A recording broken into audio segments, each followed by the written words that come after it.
Москва и Якутск – две столицы. Друг от друга их разделяют тысячи километров, 6-часовая разница во времени и долгий 7-часовой перелет.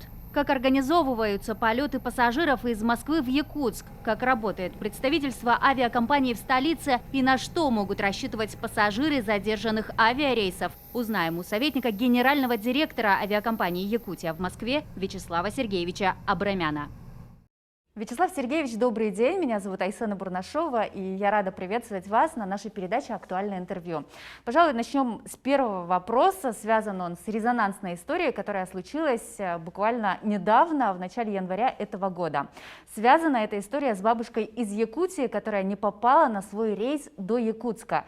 Расскажите, пожалуйста, как отреагировали вы, как отработали над сложившейся ситуацией представители авиакомпании «Якутия» и какие действия были предприняты? Добрый день. Да, действительно, это 3 числа было. Пассажир наш, Миллер Варвара Алексеевна. При приобретении билета было указано, что она инвалид. Были приняты все абсолютные меры еще по вылету из Симферополя. По прилету ее встретили, и все эти технологические вопросы на предмет предоставления услуг. Вот, ее встретили, значит, из медпункта.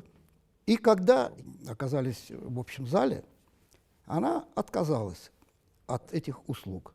Мотивировала она тем, что она встретила знакомого ей человека. Дальше она исчезает. Она не явилась на вылет. Она ничего не может ответить, куда летит. И вот когда смотрит зарегистрированный, но не пошел на посадку, это уже, естественно, идет диалог, идет работа между представителями и агентами по посадке аэропорта. Она не зарегистрировалась, она находилась в отделе транспортной полиции вот этой. Ее накормили, значит, напитки. Полиция на транспорте в аэропорту Внуково на 2-м этаже. Они позвонили. И позвонили уже 4 числа. Соответственно, все действия наших представителей были очень правильными, грамотными.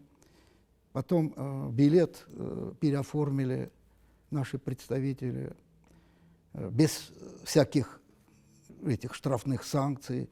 И дальше информативно, есть у нас технологические такие процессы, передали в Якутск, а из Внуково, значит, медслужба, все как положено, коляска и прочее, доставили ее на борт, и там уже в Якутске тоже ее встречали. А каким образом должны поступить люди, которые попали в подобную ситуацию? Например, если не прошли регистрацию, самолет улетел, или же если прошли регистрацию, более того, вошли в накопитель, в зал ожидания и упустили свой самолет, свой рейс? Значит, здесь сложная тема. С багажом ли был или без багажа? Вот если с багажом, начинается процесс по вызволению этого багажа, этого места. Это предусмотрено с точки зрения авиационной безопасности. Угу. Это что касается багажа. А как быть с человеком? С человеком, значит, с человеком так. Это считается его вина. Пассажир обязан читать, обязан самоинформироваться.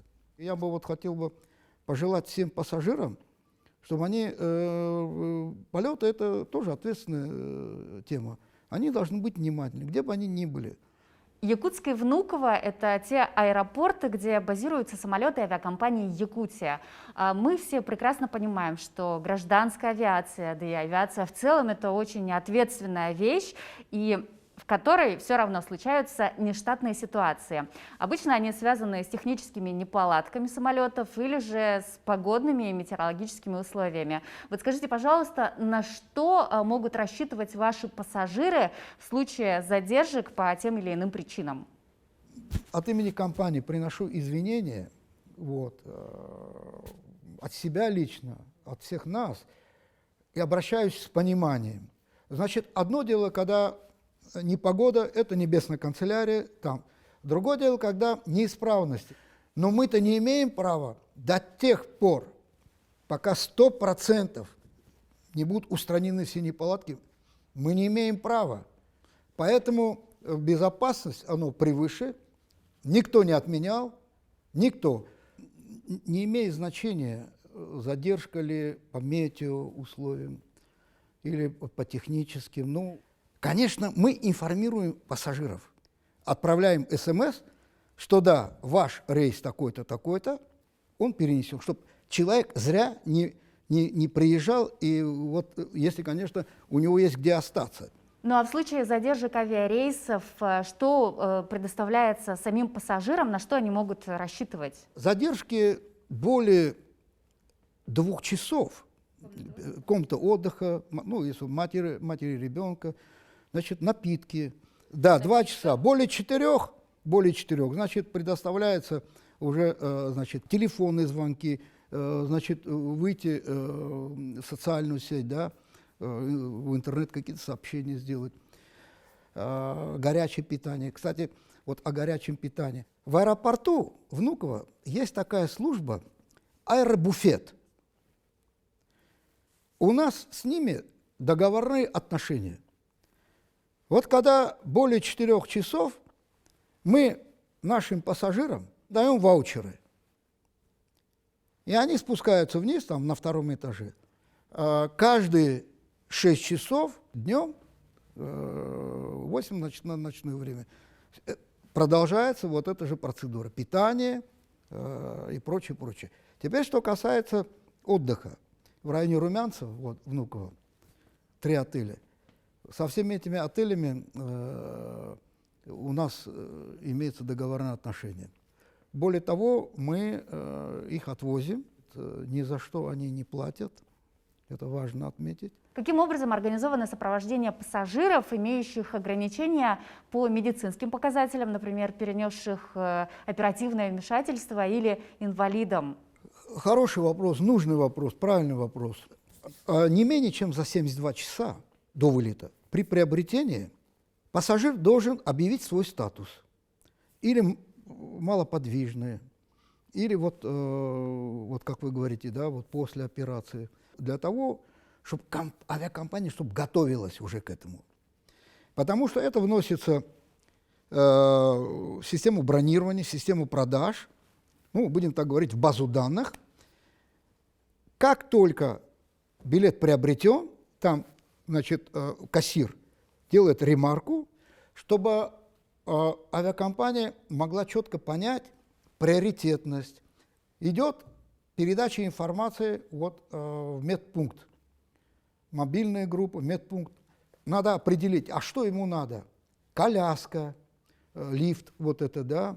То есть полностью уже готовится, весь формат готовится для конкретного пассажира. Наши представители передают информацию в пункт посадки, чтобы там тоже встретили.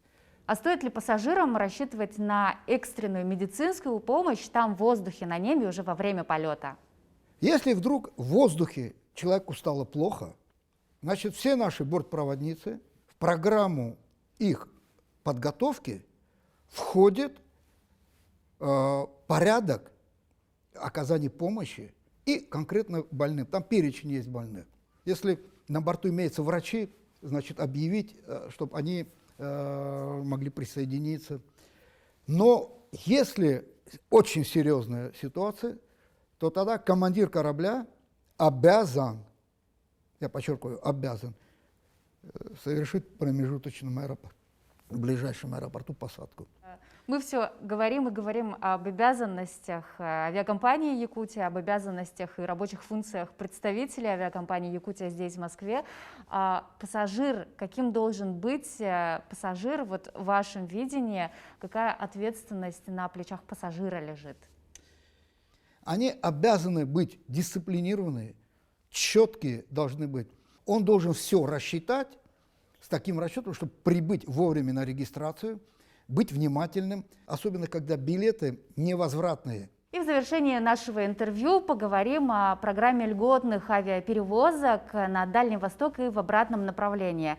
Все услышали новость. 18 января Владимир Путин поручил исключить возрастные ограничения из льготных авиабилетов. Вот что это означает и кто теперь может претендовать на эти льготные билеты? Пока это еще в стадии разработки. Почему? Потому что все равно президент это поручение дал правительству.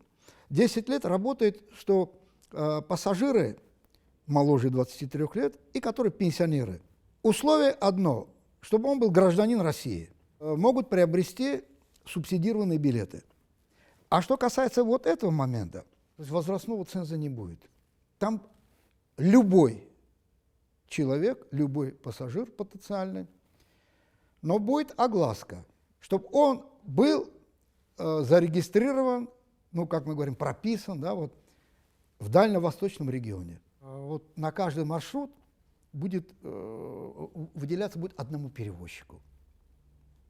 Вот, допустим, Москва и Якутск, да, скажем, может быть, 5 перевозчиков. Ну, допустим, Аэрофлот, СМ, там, Уральская авиакомпания. Вот одному. Ну, вот у нас наши вот рейсы, да, вот сейчас, допустим, это всегда наши коронные рейсы, это Москва, вот Якутск, вот, они уже вот по данному вопросу войдут, вот эти маршруты Москва-Якутск, Нерюнгри, вот, и Санкт-Петербург. Также мирная Москва, тоже. Понятно, что люди будут летать, больше будут летать. Это и для этого уже тоже делается. Вячеслав Сергеевич, спасибо вам большое за интервью. Конечно, поздравляем авиакомпанию «Якутия» с 18-летием и желаем вашим самолетам, вашим пилотам и пассажирам исключительно чистого неба и мягких посадок. Я бы хотел всех авиаторов нашей компании поздравить с такой датой. Это серьезная дата. 18 лет – это серьезная дата.